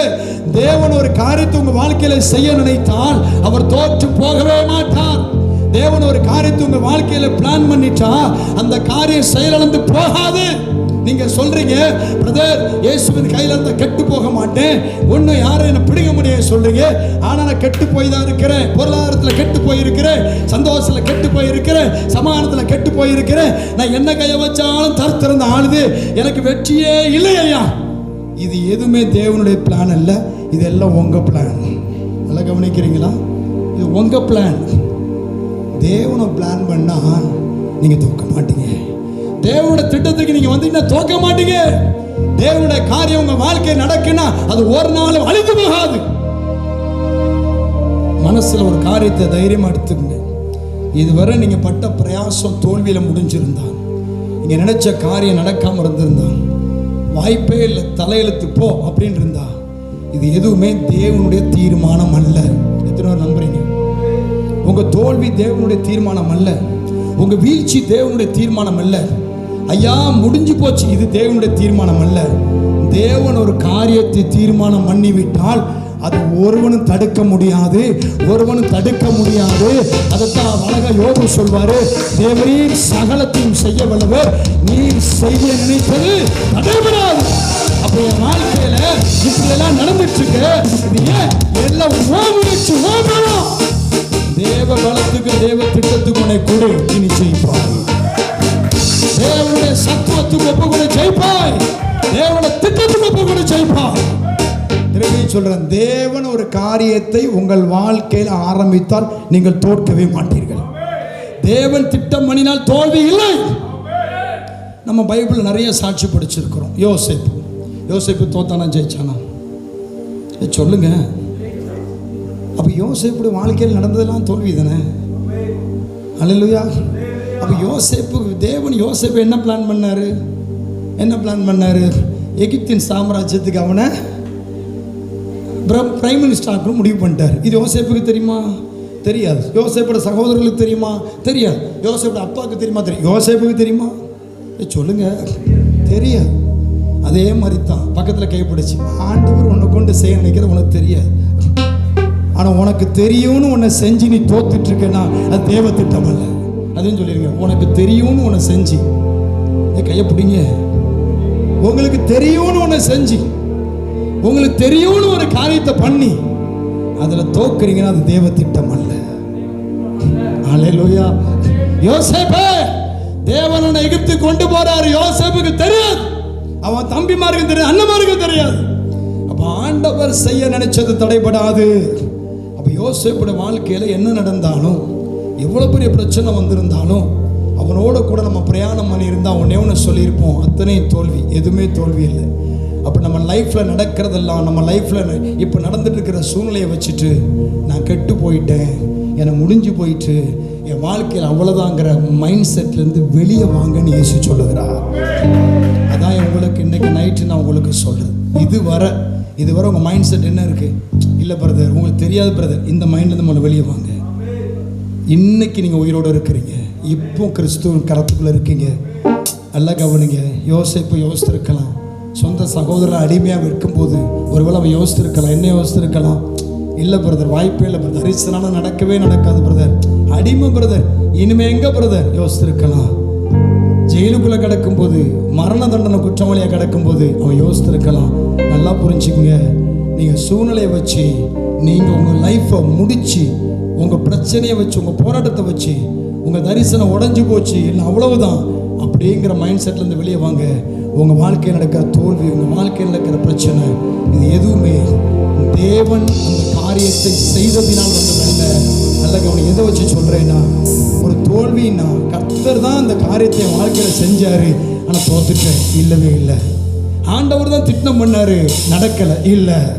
இல்லை ஆண்டவர் தான் அந்த காரியத்தை எனக்கு சொன்னார், நடக்கலை, இல்லை.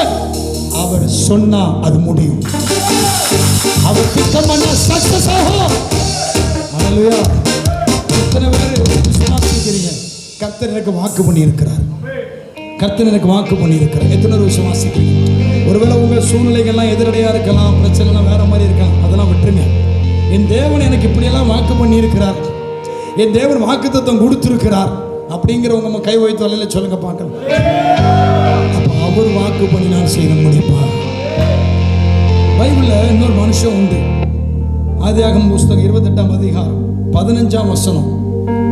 யாக்கோபுட்ட ஆண்டவர் சொல்வார், நான் உன்னோடு இருந்து நீ போகிற இடத்திலெல்லாம் உன்னை காத்து இந்த தேசத்துக்கு திரும்பி வர பண்ணுவேன், நான் உனக்கு சொன்னதை செய்யும் அளவு உன்னை கைவிடுவதில்லை என்பார்.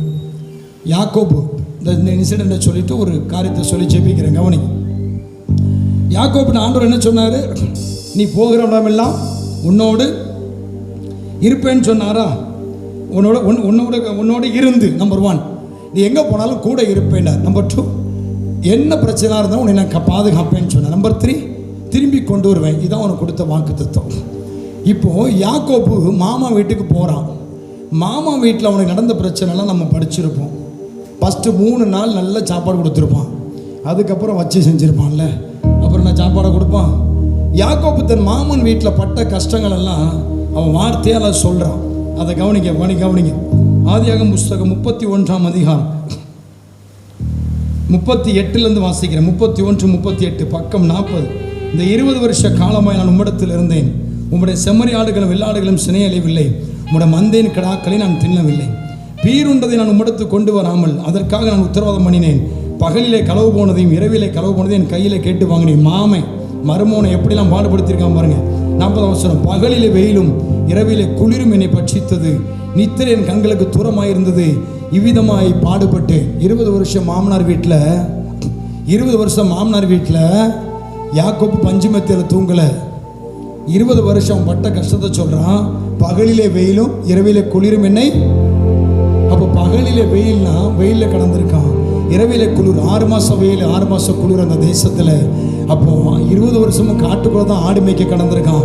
அவன் சொல்கிறான், எனக்கு அநேக நாள் தூக்கமே இல்லைன்றான். இன்றைக்கி நம்ம சொல்லுவோம், தூக்கமே வரமாட்டுக்கு பிரதர், தூக்கமே வரமாட்டுக்குன்றோம். ஆனால் யாக்கோப்புக்கு தேவன் சொன்னார், நான் உன் கூட இருப்பேன், உன்னை பாதுகாப்பேன், திரும்பி கொண்டு வருவேன்னாரு. அவன் மாமா வீட்டில் பட்ட கஷ்டத்தில் 100ல் 1 பங்கு கூட நீங்கள் பட்டிருக்க மாட்டீங்க. அல்லேலூயா. அவ்வளோ சீட்டி, அவ்வளோ ஏமாத்தின, அவ்வளோ பித்தலாட்டம் எல்லாத்தையும் சகிச்சுடங்க கிடக்கிறான். அவன் சொல்கிறான் 41, இந்த 20 வருஷ காலமும் உம்முடைய வீட்டில் இருந்தேன், 14 வருஷம் உம்முடைய 2 குமாரத்திகளுக்காக, 6 வருஷம் உம்முடைய மந்தைக்காவும் இடத்துல செவித்தேன், 10 முறை என் சம்பளத்தை மாற்றினேன். என் பிதாவின் தேவனாகிய ஆபிரகாமின் தேவனும் ஈசாக்கின் பயபக்திக்குரியவரும் என்னோடு இராமல் போனார். நீர் இப்பொழுது என்னை வெறுமையாய் அனுப்பிவிட்டிருப்பீர். தேவன் சிறுமையின் கைப்பிரேசத்தை பார்த்து உன்னை கடிந்து கொண்டார். நல்லா கவனிக்கும். அப்போ 20 வருஷம் தன் மாமன் வீட்டில் இருக்கும்போது உபத்திரம், பிரச்சனை இருந்துச்சு, போராட்டம் இருந்துச்சு, ஏமாற்றப்பட்டான். ஆனால் அவனுக்கு ஒன்றே தெரியும், என் ஆண்டவர் என்னை குறித்து ஒரு வாக்கு பண்ணி இருக்கிறாரு, இந்த இடத்துலேருந்து நான் செழிப்பாய் திரும்பி போவேன். அவர் சொன்னது போலவே யாக்கோபை அந்த இடத்துலேருந்து அழைத்து கொண்டு வந்தார். அப்போ அந்த இடத்துல நடந்த இன்சிடெண்ட்டை வச்சு யாக்கோபு முடிச்சிக்கலை. யாக்கோபு ஒரு காரியத்தை, எவ்வளோ தான் என் லைஃப் தோந்துட்டு 2 பொள்ளையை கட்டி மாட்டிக்கிட்டேன், இங்கேருந்து வெளியே போக முடியாது, இந்த மாமன் என்னை ஏமாத்துறான், அப்போ என் தலையில் இப்படி ஒரு பிரச்சனை விழுந்து போச்சு, இது முடிஞ்சு போச்சுங்கிற எண்ணம் அவனுக்குள்ள ஒரு வேலை இருந்திருந்தாலும் நல்லா கவனிக்கணும், தேவன் அதை அனுமதிக்காமல் அங்கிருந்து அவனை வெளியே கொண்டு வந்தார். அப்போ தேவன் யாக்கோபை குறித்து வைத்திருந்த சித்தம், திட்டம் நிறைவேற தேவன் அவனை கொண்டு வந்தாரு. அதற்கு பிறகு இன்றைக்கு யாக்கோப்பின் சந்ததி என்று 12 கோத்திர பிரபுக்களை பெற்றெடுக்க வைத்து மிகப்பெரிய சாம்ராஜ்யத்தை கொண்டு வந்தார். நீங்கள் நல்லா புரிஞ்சிக்க வேண்டிய ஒன்று, உன் வாழ்க்கையில் நடக்கிற இந்த பிரச்சனையை வச்சு, போராட்டத்தை வச்சு கெட்டு போயிட்டு முடிஞ்சு போச்சு, என் பிள்ளை கெட்டு போயிட்டான், என் காலை முடிஞ்சு போச்சு, என் பிரச்சனை அப்படிதான் சொல்லி எந்த டிசிஷன் எடுத்துறாதீங்க. ஏன்னா இது எல்லாம் தேவனுடைய திட்டம் அல்ல, இது உங்களுடைய செயல், உங்கள் திட்டம், உங்கள் பலம், உங்கள் பிரயாசம் தோல்வியில் முடிந்தது, ஒன்றில்லாமல் போயிட்டு. தேவன் உங்கள் வாழ்க்கையில் தீர்மானம் பண்ணினதை நீங்கள் நினைச்சாலும் எடுக்க முடியாது, தேவன் செய்து முடிப்பார், தேவன் செய்து முடிப்பார். என இயேசு சொன்னார், அவைகளை கெட்டு போக விட மாட்டேன், அவைகளை என் தந்தை, என் பிதா எல்லோரிலும் பெரியவராக இருக்கிறாரு, அவர் கையிலிருந்து பறிக்க முடியாது. இயேசு சொல்றாரு, பரலோக ராஜ்யத்தில் என் பிள்ளைகளை கொண்டு போய் சேர்க்க மட்டும் என் பிள்ளைங்களை என் கையிலேருந்து யாரும் பிடிக்க முடியும். அப்போ இயேசுவின் கையில் நீங்கள் இருந்து பரலோக ராஜ்யத்துக்கு கொண்டு போகிற வரை உங்களை யாரும் பறிக்க முடியாது. கெட்டு போக மாட்டீங்கன்னு சொன்னால் உங்கள் தொழில் கெட்டு போகுமா? உங்கள் வியாபாரம் கெட்டு போகுமா? உங்கள் பிள்ளைகள் கெட்டு போவார்களா? உங்கள் குடும்பம் கெட்டு போகுமா? உங்கள் ஊழியம் கெட்டு போகுமா? ஒன்றுமே கெட்டு போகாது ஐயா. அப்போ எதிர்மறையாக நடந்தது அது எல்லாம் உங்கள் திட்டம், உங்கள் பிளான், உங்கள் முயற்சி. தேவனுடைய காரியம் ஒன்றும் கெட்டு போகலை, ஒன்றும் அழிஞ்சு போகலை. அது சூப்பராக கிரியை செஞ்சுட்டாரு. அதுக்கு நீங்கள் செய்ய வேண்டியது என்ன?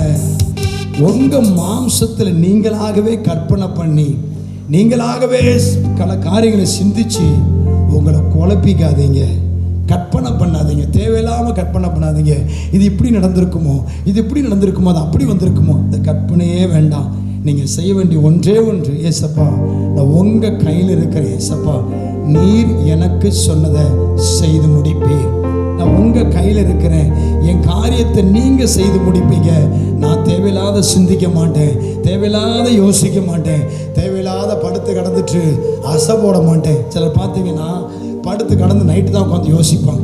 அப்படியே தூக்கத்தில் போட்டு குப்பையெல்லாம் வெளியே வர வச்சு அப்படி இந்த மாடு அசை போடுற மாதிரி உள்ளுக்குள்ளே இருக்கிறதெல்லாம் வெளியே கொண்டு யோசிப்பாங்க. இருக்கீங்க அல்லேலூயா. படுத்து கடந்து தான் அப்படியே யோசிக்கிற, தூக்கமே வராது. கடைசியில் தூக்கம் 4 மணிக்கு வரும். அப்புறம் காலையில் எழுந்திரிச்சா தலைவை தான் வலிக்கும். அல்லேலூயா. அப்போ நம்ம இப்படிப்பட்ட காரியங்கள்லாம் தூக்கி போட்டுட்டு ஒன்று புரிஞ்சுங்க, ஆண்டவரே என்னை குறித்து பெரிய திட்டம் இருக்குது, பெரிய பிளான் இருக்குது. இன்னைக்கு இல்லாட்டாலும் நான் ஒன்று சொல்கிறேன், உங்களுக்கு குறித்து ஒரு பிளானை நான் சொல்லி அனுப்புகிறேன். சகல தேசத்துக்குள்ளும் உங்களை கீர்த்தியும் புகழ்ச்சியுமா வைப்பேங்க. இதுதான் பிளான். ஒருவேளை பிளானே இல்லாமல் இருந்தாலும் இன்னைக்கு கர்த்தருடைய சத்தத்தை கேளுங்க. சகல தேசங்களிலும் உங்களை கீர்த்தியும் புகழ்ச்சியுமா வைப்பேங்க. அப்போ உங்களை கீர்த்தியும் புகழ்ச்சியுமா வைப்பேன்னு சொன்ன வார்த்தை என் வார்த்தை இல்லை, தேவனுடைய வார்த்தை. அப்போ நீங்கள் செய்ய வேண்டிய ஒன்று, ஏசப்பா நான் உங்கள் கையில் இருக்கிறேன், நான் கெட்டு போக மாட்டேன். அப்போ நம்ம என்ன நடந்தாலும் கண்டுகளாமல் இருந்துடலாமா? இல்லை. என்ன பிரச்சனைனாலும் தேவனிடத்தில் தெரியப்படுத்துங்க. அங்கலாய்க்காதீங்க, புலம்பாதீங்க, உட்காந்து யோசிச்சு உங்களை நீங்களே காயப்படுத்திக்காதீங்க. என் ஆண்டவர் இன்றைக்கு இதைத்தான் பேச சொன்னார். என் பிள்ளைங்க கெட்டு போக மாட்டாங்க. ஐயா பிரச்சனை வரையா, போராட்டம் வரையா, வரட்டும், அவரிடத்துல தெரியப்படுத்துங்க. கடைசியாக சொல்லி ஜெபிக்க போகிறோம். நீங்கள் உங்கள் பிரச்சனைகளை, உங்கள் காரியங்களை நீங்கள் பயப்படாமல் கலங்காமல் தேவன்கிட்ட சொல்லுங்க, தெரியப்படுத்துங்க. சீசர்களை ஆண்டவர் போட்டில் கூட்டிட்டு போறாரு. அக்கறைக்கு போவோம் வாருங்கள்னு கூட்டு போனாரு. மாற்கு புஸ்தகம் 10ஆம் அதிகாரம் நினைக்கிறேன், அப்படியே திருப்புங்க பார்க்கலாம். மாற்கு எழுதின சுவிசேஷ புஸ்தகம். Thank you holy spirit. ஆண்டவர் தம்முடைய சீசர்களை அக்கறைக்கு போவோம் வாங்கன்னு சொல்லிட்டு படகுல ஏற்றி கூட்டு போறார். படகு போற வழியில பார்த்தீங்கன்னா பயங்கர அலைகளினால கொந்தளிக்குது. 4ஆம் அதிகாரம் 33ஆம் வசனம். 4ஆம் அதிகாரம் 53 ஜெபிக்க போறேன். கவனி, நான் சொல்றதை நீங்க கொஞ்சம் இருதயத்துக்குள்ள எடுத்துக்கிட்டீங்கனாலே நீங்க ஜெயிக்கலாம். அக்கறைக்கு போவோன்னு போட்டில் கூட்டு போறாரு. இப்போ படகு போயிட்டே இருக்கு. அவர் தூங்கிட்டார். கடைசியாக சொல்லி ஜெபிக்கிறேன், ஏசு தூங்கிட்டார். இப்போ சமுத்திரத்தில் அலைகள்லாம் கொந்தளிக்கு, படகு முங்க போகுது. அங்கே சீசர்களுக்கெல்லாம் பயம் வந்து போச்சு. இந்த பயங்கரமான அலைகள் கொந்தளிக்குது, படகு முங்க போகுது, நிச்சயமாக நம்ம செத்து போயிடும் தான் அவங்க நினச்சாங்க. அவங்க என்ன பண்ணாங்க, இயேசுவை எழுப்புறாங்க. 38ஆம் வசனம். கப்பலின் பின்னணியத்தில் அவர் தலையினை வைத்து நித்திரையாக இருந்தார். அவர்கள் அவரை எழுப்பி, போதகரே நாங்கள் மடிந்து போகிறது உமக்கு கவலை இல்லையா? கவனிக்கிறீங்களா? நாங்கள் மடிந்து போகிறது. இன்னைக்கு நம்ம பிரச்சனையை திரும்ப திரும்ப சொல்கிறேன். உங்கள் வாழ்க்கையில் நடந்த தோல்வி, உங்கள் வாழ்க்கையில் நடந்த அவமானம், நிந்தை எதாக இருந்தாலும் சரி, இது தேவ திட்டத்தை தடை செய்ய முடியாது.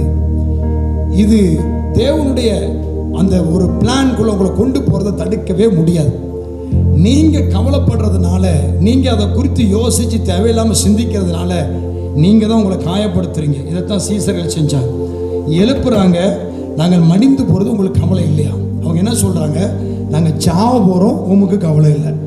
நாங்கள் சொல்லுங்கள், நாங்கள் சாவ போகிறோம், உமக்கு கவலை இல்லை. இப்போ நடக்கிற பிரச்சனையை முடிஞ்சு போச்சுங்கிற எண்ணத்தோடு நீங்கள் தேவனிடத்தில் நிற்கிறீங்க. பார்த்தீங்களா? அதான் தவறு. ஐயா உங்கள் பிள்ளைகள் வச்சோ குடும்பத்தை கொடுத்தோ பொருளாதார குறைவு எதுனாலும் சரி, ஏதோ ஒரு காரியத்தில் அப்போ நான் இப்படிலாம் இருக்கிறது நினைச்சு யாருக்கு கவலை? இந்த வார்த்தையை தூக்கி தூர போடுங்க. இந்த காரியத்தை நீங்கள் மனுஷரிடத்தில் பேசினாலும் தேவனிடத்தில் தான் பேசுறீங்க. அப்போ சீசர்கள் எழுப்பி சொல்றாங்க, நாங்கள் சாக போறதை பற்றி உமக்கு கவலை இல்லாமல் தூங்குறீர.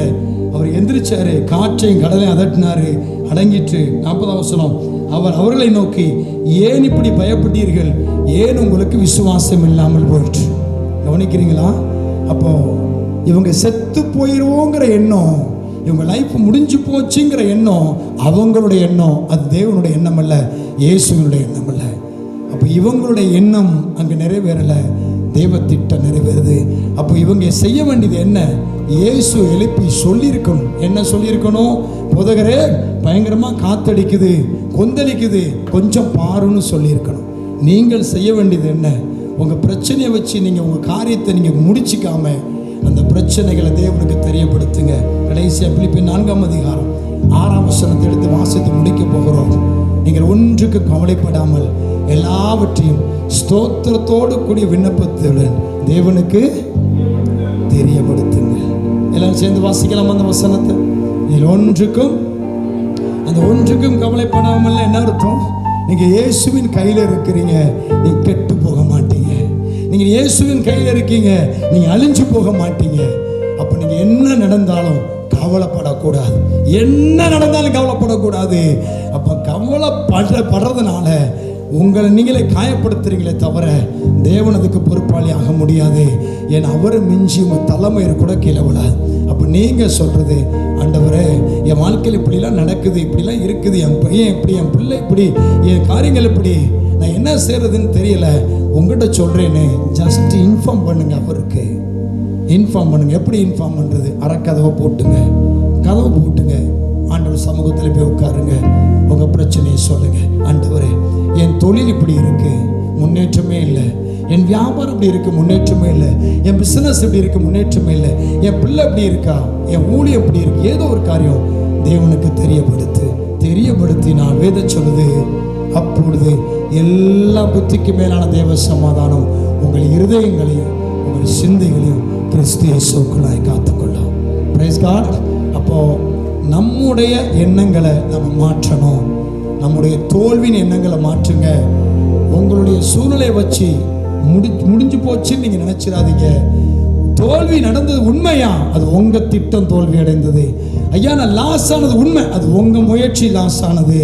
என் தேவனுடைய திட்டம் உங்கள் வாழ்க்கையில் தோல்வி அடையாது. என் தேவனுடைய பிளான் உங்கள் வாழ்க்கையில் ஒரு நாள் செயல் வந்து போகாது, அது நடக்கும். அப்போ தேவனுடைய திட்டம் என்ன, பிளான் என்ன, அவர் உங்களுக்கு என்ன சொன்னாரோ அதை செய்து முடிக்க மட்டும் உங்களை கைவிட மாட்டார். நீங்கள் செய்ய வேண்டிய ஒன்றே ஒன்று, அதுக்கு இடப்பட்ட காலத்தில் என்ன நடந்தாலும் பயப்படாமல் கலங்காமல் தேவனிடத்துல சொல்லிக்கிட்டே இருங்க, இன்ஃபார்ம் பண்ணிக்கிட்டே இருங்க. நீங்கள் ஒரு பிரச்சனை பயங்கரமாக வரும்போது அதை நினச்சி பரிதபிக்காம உடனே அவர்கிட்ட போங்க. சொல்லி முடிச்ச அடுத்த செகண்ட் உங்கள் இதயத்தில் ஒரு சமாதானம் வந்துடும். உங்கள் பயங்கர பீஸ்ஃபுல்லாகிருவீங்க. என் லைஃப்பில் நிறைய பார்த்துருக்கிறேன். பயங்கரமான ஒரு நெருக்கம் வரும்போது அப்படி மண்டை வெடிக்கிற மாதிரி சில நேரத்தில் ஒரு கோபம் வரும். என்ன செய்யறதுன்னு தெரியாமல் இருக்கும்போது நேராக போவேன். சிம்பிள் சின்ன ப்ரேயர் தான், அவர் இடத்துல சொல்லுவேன். அடுத்த செகண்டு மைண்டெல்லாம் பீஸ்ஃபுல்லாகிடும். இதுதாங்க நம்ம கொடுக்குற சமாதானம். நாம் ஜெபிக்க போகிறோம். எழுப்பி நிற்கலாமா? நீங்கள் கெட்டு போகவே மாட்டீங்க. இது கடையில் எவனா ஒருத்தன் சூனியை வச்சுட்டான், மந்திரிகம் வச்சுட்டான்னு சொன்னால் தலைமயிரை பிடிங்கி அவன் மேலே எரிஞ்சிட்டு போயிட்டே இருங்க. என் தலைமயிரை கூட தொட முடியாடா போடான்னு சொல்லுங்க. அல்லேலூயா. இந்த சூனிய மாந்திரியம் வைக்கிறேன்னு சொல்கிறவனை கண்டா பைத்தியக்காரத்தனமாய் தான் எனக்கு தோன்றுகிறது. தேவனுடைய பிள்ளைகளை அப்படியே கண்ணை மூடி ஜெபிக்க போகிறோம். தேவ சமூகத்தில் தாழ்த்தி அர்ப்பணிக்கலாமா? ஒரு சின்ன ஜெபம் பண்ண போகிறோம். இப்போ அட் ப்ரெசன்ட்ல உங்கள் வாழ்க்கையில் நடந்துட்டு இருக்கிற இல்லை நடந்து முடிந்த எதையுமே தேவ திட்டமாய் நினைக்காதீர்கள். உங்கள் வாழ்க்கையில் இப்போ நடந்துட்டு இருக்கிற இல்லை நீங்கள் ஏதோ ஒன்று முடிஞ்சு போச்சு, ஏதோ செயல் ஏன் நடந்துட்டு, இதை காட்ஸ் பிளான் ஒரு நாள் நினைச்சிடாதீங்க. இது உங்களுடைய முயற்சி, உங்கள் பிளான், உங்கள் திட்டம். உங்களுடைய எண்ணம் தோற்றுவிட்டது, உங்கள் முயற்சி தோற்றுவிட்டது. தேவன் தோற்க மாட்டார். அவர் ஒரு நாள் உங்கள் திட்டத்தில் தோல்வி அடையவே மாட்டார்.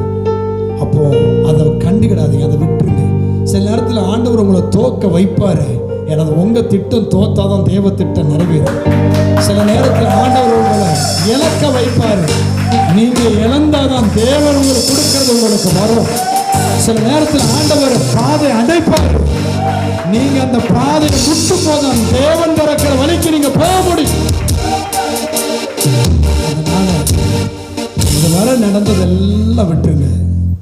இப்ப சொல்லுங்க, ஆண்டவரே இனி நீர் என்னை நடத்தும் ஆண்டவர். அப்படியே கண்ணை மூடுங்க, கண்ணை மூடுங்க. நான் ஜெபிக்க போகிறேன்.